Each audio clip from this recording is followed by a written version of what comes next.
Hey gang, AV here. Welcome to my review of the G.I. Joe Iron Grenadier and Cobra Viper comic 2-pack from the 25th anniversary line. This is a throwback from when they first started coming out with the 4-inch figures.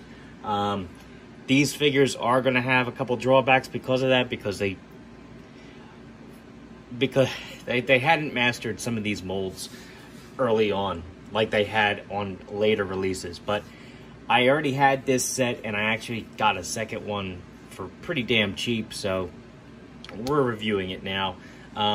This is the packaging. You can see the vast majority of the accessories as well as the two figures and the comic book in the packaging. What you don't see is the file cards, which are hidden behind the comic. On the back of the box,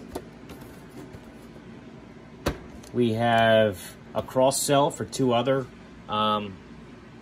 comic packs that were also available, as well as a comparison between the original comic and the reprint, which is included in this set. Unfortunately, I cannot show off the comic that came with this set because, like I said, I got a good deal on it. Mostly because the packaging I got my second set from had suffered some major water damage and the comic was basically destroyed. So, unfortunately, I don't have the comic from this set. But I have the figures, they're complete, and that's what we're going to have a look at today. Just a brief write-up on there. And blah, blah, blah. That's all I got to say about the packaging. Wandered off there for a second. Here are the figures. And first and foremost, we are going to have a look at their file cards first. Starting with the Viper. So if you want to read that, feel free to pause the video and do so now. Alright, same can be said for the Elite Trooper, Iron Grenadier. If you wish to read that, feel free to pause the video and do so now. Alright, both are flat black on the back. And unlike the retro figures that I've been reviewing lately, they are the same size as the original file cards, which is nice. So we got that out of the way. And first and foremost, I'm gonna start with the Viper because, in my opinion, he is easily the weakest of this set. I have him in this particular pose because that's basically the only way you can actually get him to hold his rifle in a decent way. His hands are permanently sculpted to basically be holding his rifle like that, unfortunately. They just, once I get the rifle out of his hands, when you try to flatten them out, I'll talk about that too in a second. I mean, I'm not a fan of this sculpt on this poor guy's forearms, because his hands are permanently sculpted down like that. There is no swivel at the wrist, it's just at the top of the forearm. So, I mean, that's what you get. Otherwise, the detail on the guy is really nice. Put his goggles back on there.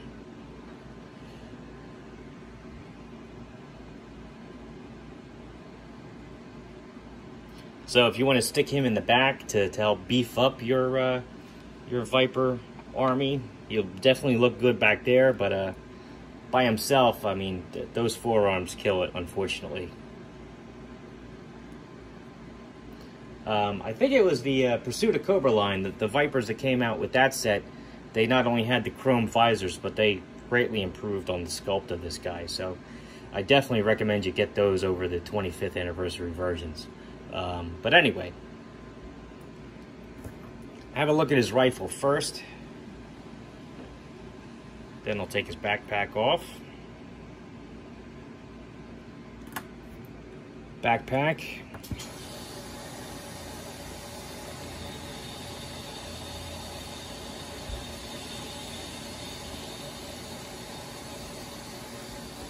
Alright.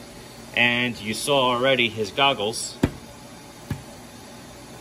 which do not stay on his head well at all.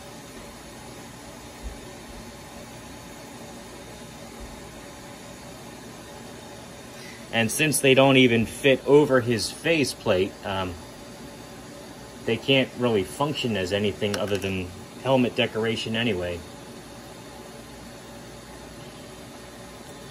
But you're bound to lose these things. I mean, they just fall right off. And last but not least, we have his figure stand, which has a Cobra Sigil 1-foot peg because it was early in the line, the 25th anniversary. Codename Cobra Viper on the back. Copyright 2007 Hasbro. So, for articulation, head is on a ball joint. We'll do a full 360 degrees. He can look up. He can look down. He can tilt from side to side, get some expression out of him, which is good. You know, arms, do a full 360. Can go up very high. Nothing at the bicep.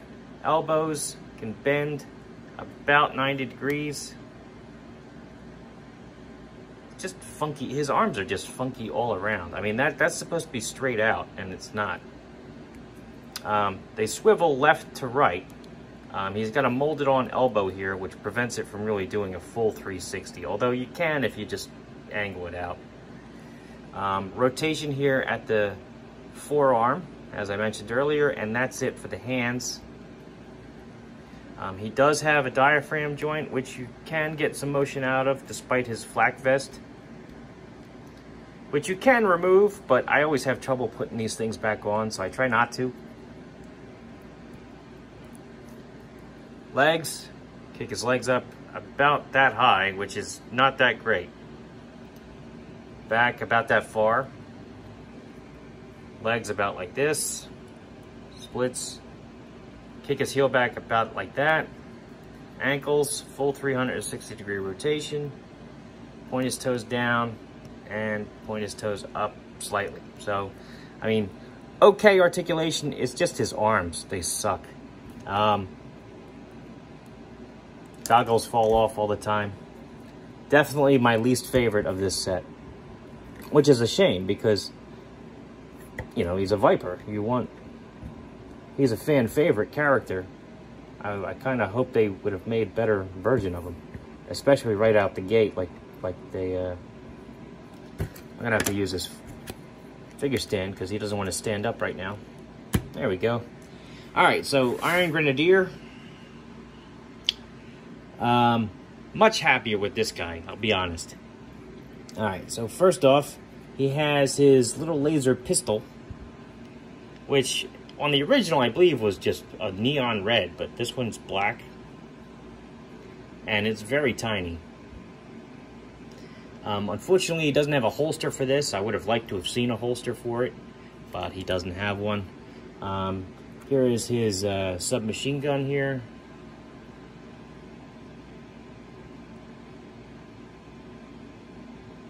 Nice looking weapon there. He also has his sword, which on the original was just purely decorative. It had that chain molded and everything, but this one is a scabbard. So you can actually take the sword out and pose the figure with it. Got a little bit of a paint splotch there, but it's fully painted, so you have a painted silver blade, you have a black handle, gold wrist hand guard there. A little warped, but that's okay. Nice. He's got his figure stand, which again only has 1-foot peg because it was early in the line. Raised Cobra Sigil there. Codename Iron Grenadier. Copyright 2007 Hasbro. Details on the figure itself.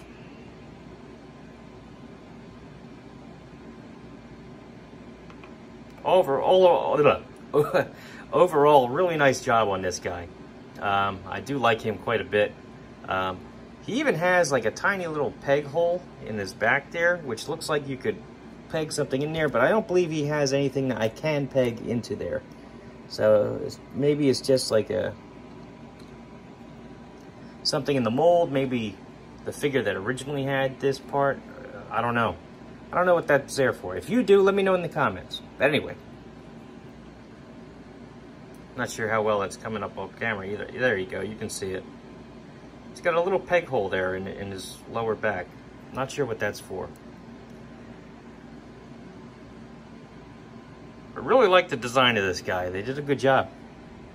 All right, so head is on a ball joint, can do a full 360, sort of. But you really have to fight to get it up over that shoulder pad there. Can't really look up and down very much. There's just barely a little wiggle room. And same for side to side. It's mostly just going to get a swivel for you. Arms can do a full 360, although because of his beefy shoulders, they kind of have to go out in order to do the full 360. Arms can go up this high, however, which is pretty good. Elbows can hyperextend slightly, bend almost 90 degrees, full rotation there at the elbow, flatten out. Wrists, full rotation at the wrist. There is no hinge. It was early in the line. They didn't use hinges back then. Torso, decent range of motion there. Legs, can kick his leg up about that high. Back about this far. Hindered by the scabbard, but that's all right. Splits about flat. Double jointed knees, can kick his heels back pretty far. Ankles, full 360 degree rotation. Can point his toes down and point his toes up slightly. So decent articulation for this guy, especially early on in the line. I love his accessories. I like the design. He is my favorite out of this set, I have to be honest.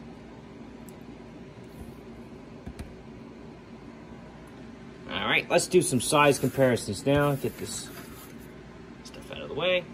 Here they are next to a vintage G.I. Joe figure, just so you can get some size comparisons.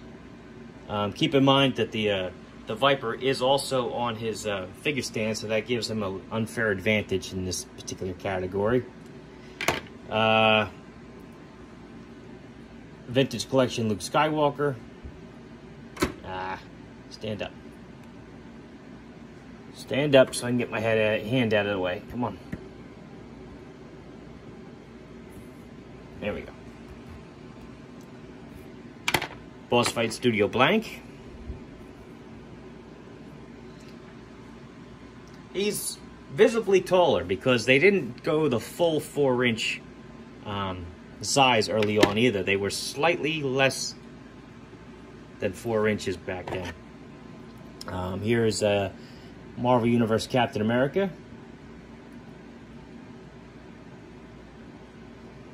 Figures don't want to stand today, I apologize. And Master Chief. Come on, you're not going to stand either? You got elephant feet, you don't want to stand? Alright, there you go. So, there you have it. It's not a bad set, but it's not a great one either, unfortunately. The Viper does bring it down quite a ways, in my opinion. The Iron Grenadier is great. I was a huge fan of the comic 2-packs when they came out. I really enjoyed those. I wish they would do something similar now. But anyhow, this has been my review of the Iron Grenadier and Viper 25th Anniversary Comic 2-pack. If you can find it at a reasonable price, I suggest you pick it up, but it's not really something I would hunt down for if I were you. There are better versions of that Viper especially. I believe the Iron Grenadier as well. Although I'm not 100% sure positive on that. I don't know if they did redo the Iron Grenadier in the classic deco like that. I'm not sure. Gonna have to go through my collection and see. But anyway, this has been my review of this particular comic 2-pack. If you like what you've seen here, then check out my channel where you find a whole bunch of other 1/18 scale figures, vehicles, and accessory reviews. If you like what you see there, then please subscribe. And as always, thanks for watching.